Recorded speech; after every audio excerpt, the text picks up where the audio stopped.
Yo, what up, Cornbread Movie Review family? We are back with another episode. But we got to set some house rules today for this episode, man. I already know I've been hearing a lot of chirping out there. We got to set some house rules.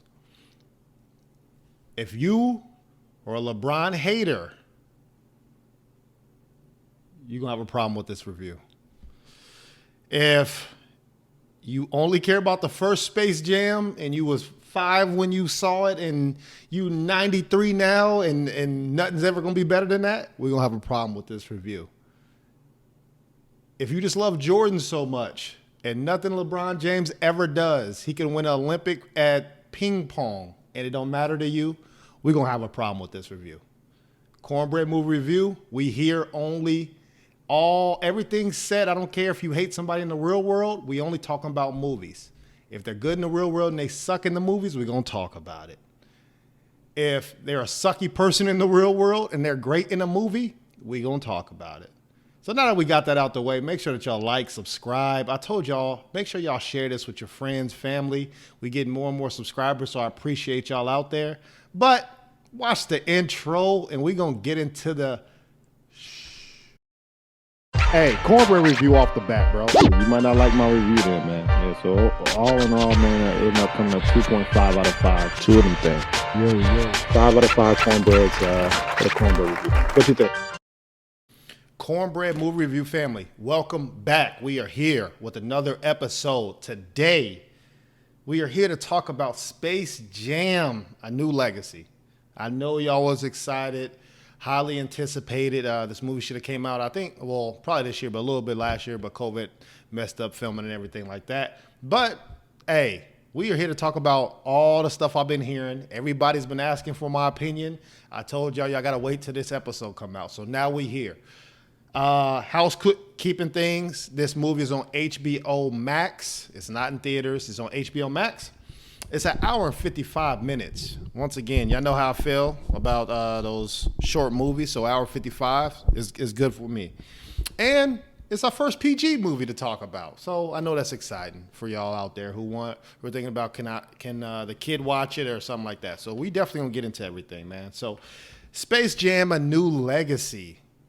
Come on, man. Who is in this? Oh, so first off, if you're new to the channel, I do each Cornbread movie review in 5 different categories. First category is acting. Yes, the best you can get is 5 out of acting, okay? So who's in this movie? LeBron James.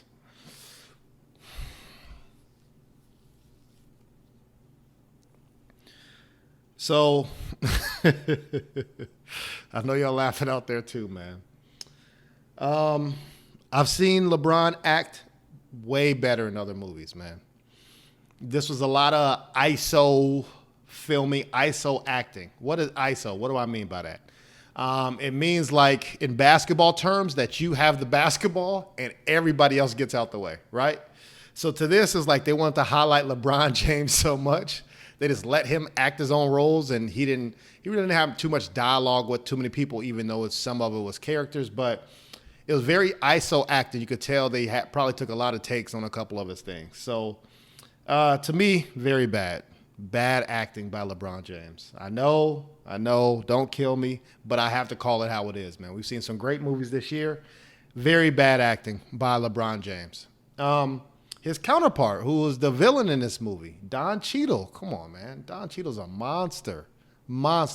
Plenty of classic movies. He plays the villain in here. The villain name is Algorithm, like algorithm.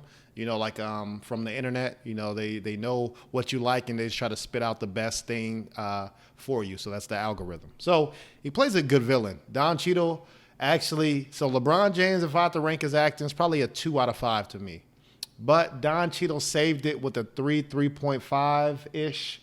So I'm just going to split the baby and call it a 2.5 out of acting from this movie, man. The heartfelt scenes were very... I'm not even gonna say mushy. They just were average. The kids interacting, I could tell it's PG, so they had to put a lot of funny parts in there. Some of it wasn't supposed to be funny, and I just like, this is pretty bad.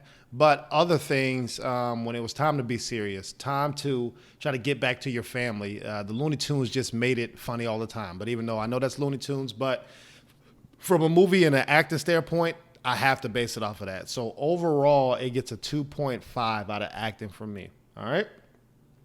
Next category, cinematography. This movie's budget was $150 million, man. So they had the bag for it. Soundtrack. These are things that's going to get you high points. Having a bomb soundtrack. Great soundtrack. Great placement for specific songs for this movie. So kudos to that. Visual transitions. Flawless, man. Watching how they did certain CGI scenes, going from scene to scene. A lot of cartoon things were happening, but it didn't feel like it, right? It just feel like that's normal, but they did a great job in that. I really like how they had the cartoons come into the real world, right? The first Space Jam, Michael Jordan went to the cartoon world, Looney Tunes, but they had those characters come into the real world and play basketball. So great job. I know they took a lot of time with editing and being creative in how they look. So good job for that. They get it even more kudos to me. My favorite Looney Tune is Tasmanian Devil, man. So I'm glad he got a little segment in there. And Granny was hilarious too, man. So Donald Duck and everybody, Elmer Fudd, all of them did their thing. But my two characters that I really had a good time was Tasmanian Devil and Granny. So y'all let me know in the description box, man, what y'all thought. Who was your favorite character? What scene did you like the most or hate the most? Let me know. But overall, cinematography, great job. You could tell they took their time and they put a lot of money into the editing part, right? It's not like they had to pay all the actors a great amount and just left it all to the visual part of it on the downslope. But no, great job, cinematography. So for me, man, 4.5 out of 5 on cinematography. Stunning visual movie. So good job on that. Next category, storytelling. This movie is it's like a LeBron James story, basically. It's different from the first Space Jam. That's probably why a lot of people had issues with it. But it was also Michael Jordan. A lot of people have a lot of issues with anything that comes after Michael Jordan, right? So this movie takes place in 1998 in Akron, Ohio. Come on, who would have thought? LeBron James has a wife, 2 sons, and a daughter. LeBron James in this movie has a wife, 2 sons, and a daughter. And one other thing, in cinematography, LeBron James, the character, looks nothing like him. So they need to do a little bit better. That's kind of why they didn't get a full 5 out of 5 from me. But that was one tip that kind of bothered me on that. But storyline, it's updated. It's modern from the old Space Jam. It's 2021 Space Jam, and that's a good thing, especially with like obviously algorithm being in there. I was getting the Jumanji vibe. Remember when Jumanji just came out and they had, nobody really plays board games anymore, so how can we get it up to modern and make it into a video game? So it's a video game themed movie from this. So I appreciate them not sticking with how things used to be. So it's very up to speed. I enjoyed some of the subtle jokes. LeBron James joked on himself a lot too, man. So that's good. To see that people can joke on themselves and they're watching. That also shows that be careful what you guys are saying to these people because, it can be hurtful to them or they can make jokes out of it or they can overcome it. So just be careful with that.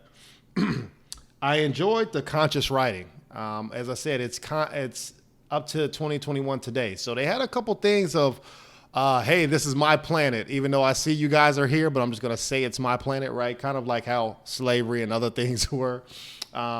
With the Native Americans being in America. So I really like the conscious writing, the multiple references to the old Space Jam, like, hey, we have to save the world or America's doomed or the world is doomed and we have to play basketball to save our life. And one of them says, oh, yeah, I haven't done that before, right? So I really enjoyed the original. They paid homage to the original Space Jam. So good job. It's not like they hid from it. There was a lot of controversy around this movie, from Pepper Le Pew being causing rape culture to Babs Bunny and how she was dressed in the old Space Jam. They updated her. There was another scene, I think the battle rap that we'll get into later in the segment. But I think they made the best that they could. They listened to the people and the outrage. I'm sure they screened this movie plenty of times to see what can we take out, what can we add. So good job on listening to the people on that. So had no issues was there. One issue that I did have though in this movie, come on man, I have to treat every movie as the same, is if you've seen the movie, how did the family know where the computer was, right? I don't even know if you noticed that, but the computer takes the son, or algorithm takes the son in the basement, and that's how he kidnaps him. But then the family doesn't know where LeBron James and his son are, but they magically go to the basement where the computers are. So something to think about. But I have to be critical on the storytelling. It was just very average. We've seen it before, not original. Certain things, the first Space Jam I like, but certain things I like better in this Space Jam. So very average to me. So storytelling overall gets a 3 out of 5 from me. All right. Did I get what I bought? That means if it's a comedy, was it funny? If it's a scary movie, was it scary? And based off of what I got, what I paid, how much did I pay for, right? So did I get what I bought? That's the category if this is the first time you've seen my movie reviews. So once again, this movie's on HBO. It's $9.99 a subscription, so once a month. So this movie came free. I know Disney, even if you pay for the subscription, you still have to pay for those movies. You do not have to do that for Space Jam. So if you pay your subscription, $9.99 on HBO Max, you get this movie is included, all right? One gem that I didn't go into this really trying to learn anything, but LeBron's arc through where he started on parenting, taking basketball really serious to the end of just supporting your kids. I really agree with that, and I really appreciate that. So definitely support your kids in anything that they do, man. They say that the kids are the do-over of you, right? So support them on what they do. They might do the opposite of what you love. Hear them out, let them do it. If they're going to be successful, they're going to be successful. If they're going to fail, they're going to fail. Be there to support them. Maybe they want to do it again or direct them on something else. So I really appreciate that hidden gem in there. I really like how the Monstars or the Goon Squad was created in this one, right? It's not like they took the talents from Charles Barkley and Muggsy Bogues in this one, but the child had the video game. I'm not giving all the spoilers. Had the video games, and they kind of took their talents from that video game, and algorithm just made them better, right? So I really enjoyed that. So that was a good little mix-up. So did I get what I bought?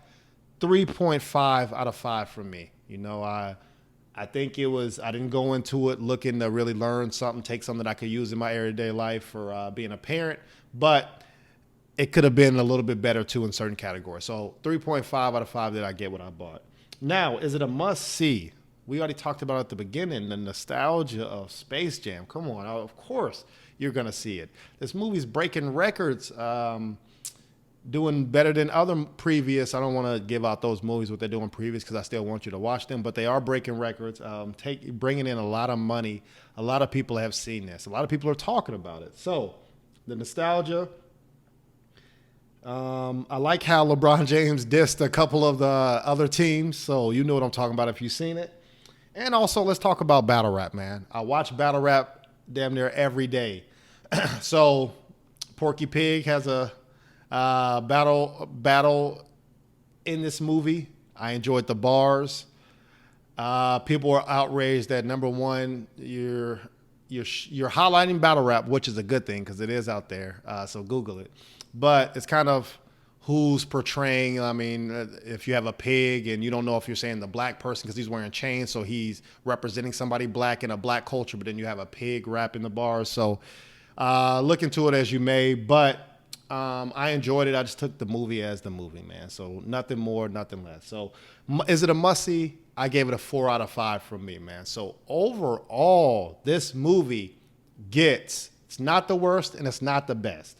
3.5 out of 5 Cornbread movie review.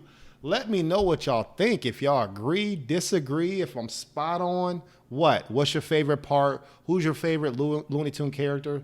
And what you thought about LeBron's James acting. So check out my 2021 movie reviews as well. We are rolling through these things. I told you I'm going to be here every week. And send me what movies I should be reviewing too. I know I owe one person a movie coming up, so just stay tight on that. But this is part of the segment where I do the forgotten. It's called the forgotten movie segment. This is where these movies came out. It could be from the 70s, 80s, 90s. It could have came out last year, but I think maybe you've never heard of it. Maybe you've never seen it, or maybe you have seen it. You just need to watch it again. But I want to highlight some gems that are great movies in your past time. Make sure that you go watch these movies. All right. So this movie came out in 2016. It is a drama, a little thriller, but it's more of a drama. It's kind of slow paced, but it's worth the wait. And this movie is called Lady Macbeth. I know a couple of y'all only heard of that, but trust me, Lady Macbeth is a hidden gem. It's a forgotten movie segment. Who's in this movie? Florence Pugh. Come on, man. I think this is one of her first movies that she filmed. As soon as I saw that movie, I said, oh, yeah, she's going to be a star, man. So to see her from Lady Macbeth and all the way to Black Widow that I discussed last week, good job from her. And also Cosmo Jarvis. He's in this movie as well. So one thing I will say when you watch this movie is don't trust anybody, man. Don't trust them because this movie gets you. Just stay tight. I know certain parts are a little slow, but pay attention to everything, all right? So that's my forgotten movie segment, Lady Macbeth. Make sure you like, subscribe. We'll be back with another episode. You see the Cornbread movie review shirts. Come on, man. We out here. But I love y'all. I'll holler at y'all again. Peace.